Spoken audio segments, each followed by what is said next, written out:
কি খবর আসলো আপনাদের কাছে? হ্যাঁ, গতকালকে আমাদের কাছে একটা গোপন খবর আসে এবং সেই গোপন খবরের ভিত্তিতে আমাদের কলেজটিলা ফাঁড়ির ওসি এসআই শ্যামল দেবনাথ ওদের টিম সহ যোগেন্দ্রনগর রেল স্টেশনে একটা রেড করে সেখান থেকে একজন লোককে আটক করা হয় এবং আটক করে ওর কাছে তল্লাশি করে ওর কাছে একটা ব্যাগ পাওয়া যায় এবং সেই ব্যাগের ভিতরে 4 কেজি গাঁজা পাওয়া যায়। ওটার ভিত্তিতে আমরা একটা স্পেসিফিক কেস নিয়েছি এনডিপিএস অ্যাক্টে। কেসটার নাম্বার হলো 60/2026।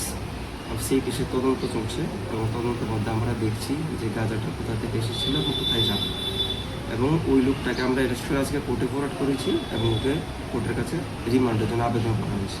ওকে রিমান্ডে আনলে আমরা এই ব্যাপারে তদন্ত আরও এগিয়ে যাবে। এনডিপিএস কেসে যা যা আছে সব কিছু মিলে এই কেসের সাথে আর কে কে জড়িত আছে সে।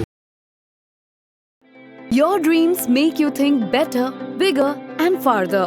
Your dreams make you more human. I started here as a learner, and it is here I mentor new learners today. Tips has given me the leverage to dream big and break all barriers. Come join Tips to manifest your dreams.